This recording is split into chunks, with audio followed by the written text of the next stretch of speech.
नमस्कार दोस्तों, इस ऑनलाइन प्लेटफॉर्म पर आप सभी साथियों का स्वागत है। भूगोल की वीडियो सीरीज़ में इस वीडियो के अंतर्गत हम देखने वाले हैं भारत के अंतर्गत कुछ प्रमुख वन अभयारण्य या राष्ट्रीय उद्यान।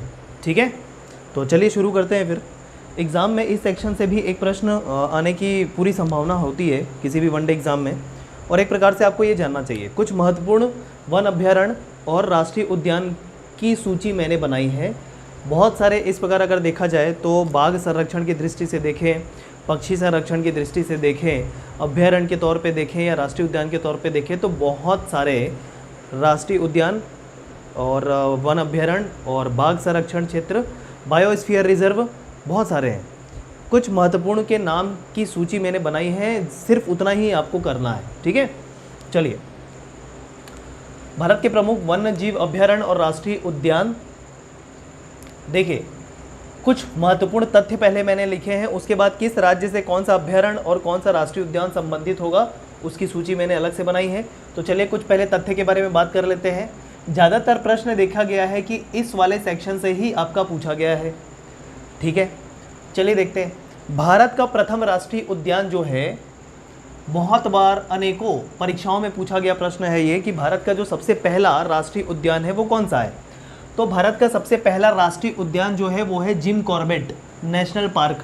जिम कॉर्बेट राष्ट्रीय पार्क जो है कहाँ पर, उत्तराखंड में।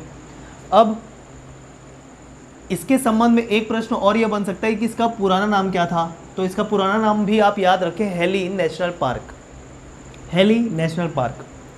तो सबसे पुराना जो नेशनल पार्क है इंडिया में वो है जिम कॉर्बेट, उत्तराखंड के अंतर्गत आता है, और इस प्रकार इसका पुराना नाम भी क्या था, हेली नेशनल पार्क। ठीक है, आगे हम बात करें।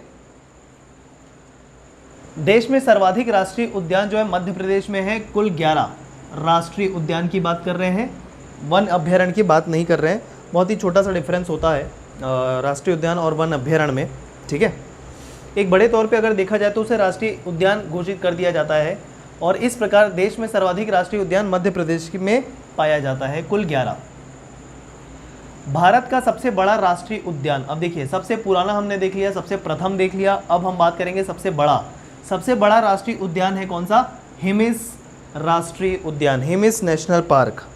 ठीक है, जम्मू कश्मीर में हिमिस नेशनल पार्क सबसे बड़ा नेशनल पार्क है जम्मू कश्मीर में। फिर से बात करें, सबसे पुराना या सबसे प्रथम राष्ट्रीय उद्यान जिम कॉर्बेट उत्तराखंड, पुराना नाम हेली नेशनल पार्क।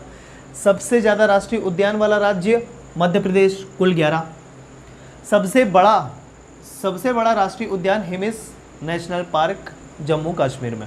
ठीक है, अच्छा, भारत का सबसे बड़ा बाघ अभयारण्य, अब यहाँ पर क्या हो गया अंतर दोनों में, यह सबसे बड़ा राष्ट्रीय उद्यान है और सबसे बड़ा बाघ अभयारण्य की बात करेंगे तो वो है नागार्जुन सागर वन अभयारण्य, आंध्र प्रदेश के अंतर्गत। तो इनसे हमको ये भी पता चल रहा है कि किस राज्य में कौन सा राष्ट्रीय उद्यान है और कौन सा वन अभयारण्य है। तो इस प्रकार से हमको दो बातें पता चल रही है कि उस राज्य से विशेष और उस राज्य में रहने वाले या उस राज्य में पाए जाने वाले वन अभयारण्य या राष्ट्रीय उद्यान। ठीक है, तो भारत का सबसे बड़ा बाघ अभयारण्य है नागार्जुन सागर, आंध्र प्रदेश के अंतर्गत। आगे बात करें, देश में सर्वाधिक 94 वन्य जीव अभयारण्य अंडमान निकोबार द्वीप समूह में है। सबसे ज़्यादा वन्य जीव अभयारण्य की बात करें, सबसे अधिक 94 वन्य जीव अभयारण्य जो है वो अंडमान निकोबार में है। सबसे अधिक राष्ट्रीय उद्यान मध्य प्रदेश में है। सबसे बड़ा हिमिस नेशनल पार्क कहाँ पर है, जम्मू कश्मीर में। सबसे पुराना जिम कॉर्बेट उत्तराखंड में। इतनी बातें आपको ध्यान में रखनी है, और सबसे अधिक राष्ट्रीय उद्यान मध्य प्रदेश में 11। ठीक है, तो इतने तथ्य आपको ध्यान में रखना है।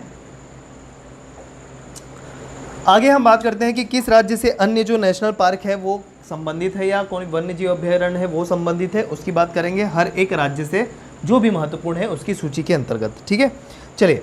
मध्य प्रदेश के अंतर्गत आपको पता है कान्हा कीसली, पहले भी नाम सुना होगा आपने, बांधवगढ़, पंचमढ़ी, मिजोरम। अच्छा, ये तो अलग राज्य है। ठीक है, फिलहाल ध्यान रखिए मध्य प्रदेश के अंतर्गत कान्हा, बांधवगढ़, पंचमढ़ी।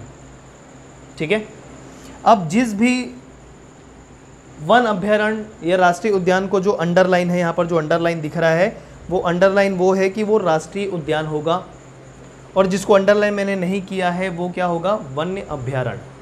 ठीक है, तो जिसको अंडरलाइन किया है वो क्या होने वाला है, राष्ट्रीय उद्यान। तो मध्य प्रदेश के अंतर्गत जो मैंने दो नाम लिखे हैं, कान्हा और बांधवगढ़, दोनों के दोनों राष्ट्रीय उद्यान है, जबकि पंचमढ़ी जो है वो एक तरीके से बायोस्फीयर रिजर्व बोल लीजिए या वन अभ्यारण्य है होगा। ठीक है, उड़ीसा के अंतर्गत सिमलीपाल वन अभ्यारण्य है, महत्वपूर्ण नाम है, याद करिएगा सिमलीपाल।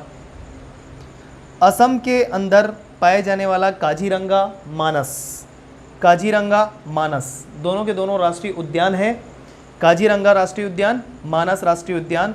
काजीरंगा के संबंध में आपको एक महत्वपूर्ण बात याद रखनी है कि एक सींग वाला गेंडा पाया जाता है। एक प्रमुख बात आपको ध्यान रखना है, एक सींग वाला गेंडा।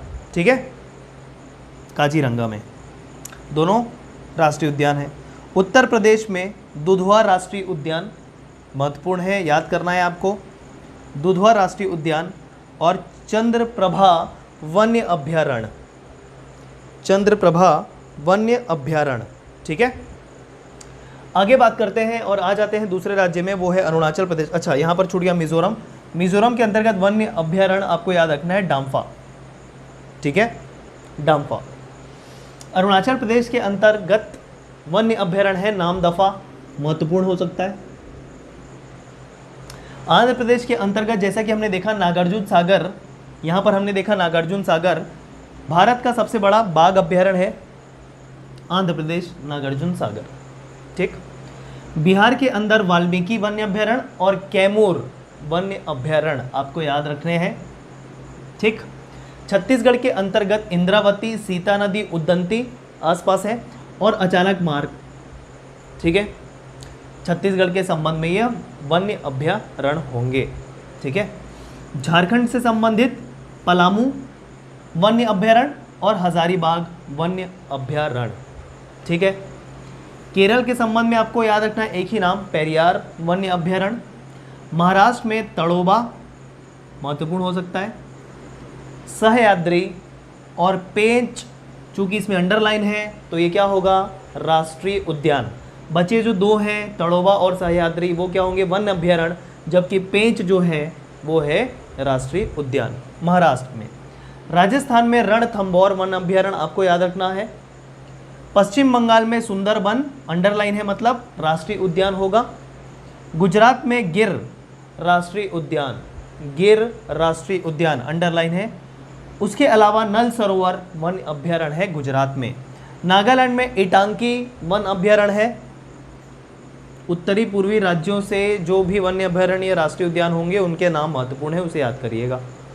नागालैंड में इंटांकी वन्य अभ्यारण्य। मणिपुर में किबुल नाम जाओ, किबुल नाम जाओ वन अभ्यारण्य याद रखना है। जितने भी उत्तर पूर्व राज्य से संबंधित जो मैंने बोला है वन्य अभ्यारण्य, उसका नाम आपको याद करना है। चाहे मिजोरम से डाम्फा हो गया, अरुणाचल प्रदेश से नामदफा हो गया, नागालैंड से इंटांकी, मणिपुर से किबुल नाम जाओ। कर्नाटक में बांदीपुर राष्ट्रीय उद्यान, तुंगभद्रा और सोमेश्वर वन्य अभ्यारण्य होंगे। और हरियाणा में सुल्तानपुर वन अभ्यारण्य का नाम आपको याद रखना है। तो ले लीजिए इसका स्क्रीनशॉट, जिसको आपको रिवाइज करना है।